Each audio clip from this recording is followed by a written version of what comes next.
يا مرحبا، مسيكم الله بالخير جميعا. معاكم علي حطاب اللي بنسوي وياكم الكبسه الحساويه اللي تعتبر متعودين عليها احنا في الاحساء خاصه. اليوم نطبق وياكم في مجمع اللولو هايبر ماركت اللي هو الكبسه الحساويه. الكبسه الحساويه اللي احنا نسويها اصلا في البيت متعودين عليها، او عادات الكبسه الحمراء، تتكون من بصل وطماطه ودجاج او لحم حسب الرغبه، وثوم. عندنا الكزبره المهمه في الطبخه. نبتدي وياكم طبعا باول شيء، جاهز عندنا زيت حامي بننزل عليه البصل. اول ما بننزل البصل بعدها الدجاج عشان نطير شوي زبورته ونعطيه شوي تقليبه مع اللي هو الزيت.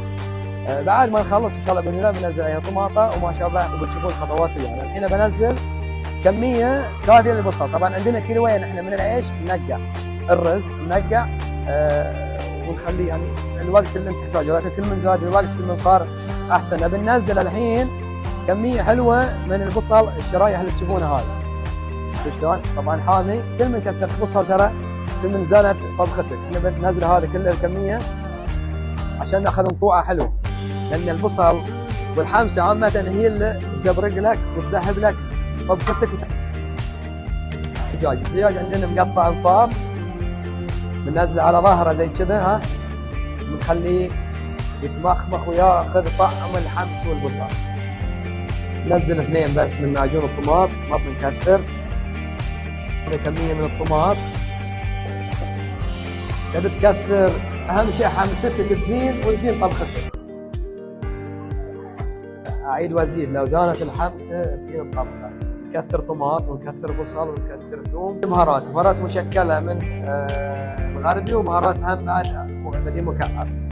ما عندنا ميزان او مقدار، عندنا بالنظر او حسب خبرتك بس.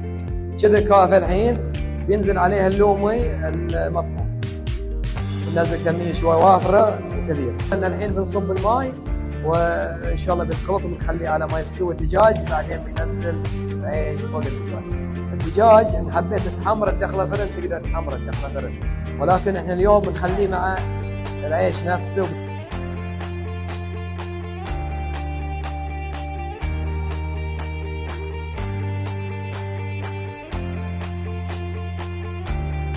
نقول حلوين. يلا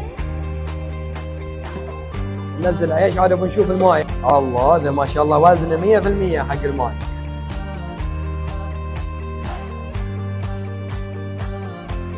احنا بنحط عليه شوي حبيبه من البصل المكرمل، وهو ما يحتاج، ولكن احنا زايدينها شوي ومزينينها لكم ان شاء الله. وبنحط عليها حتى شويه زبيب، تشكيله خفيفه. الكزبره نكثر منها. يلا الحين نسكر عليها وبنقصر عليها تتمخمخ 5 دقائق 10. وتصديرنا لما نسمناه من قبل ما شاء الله.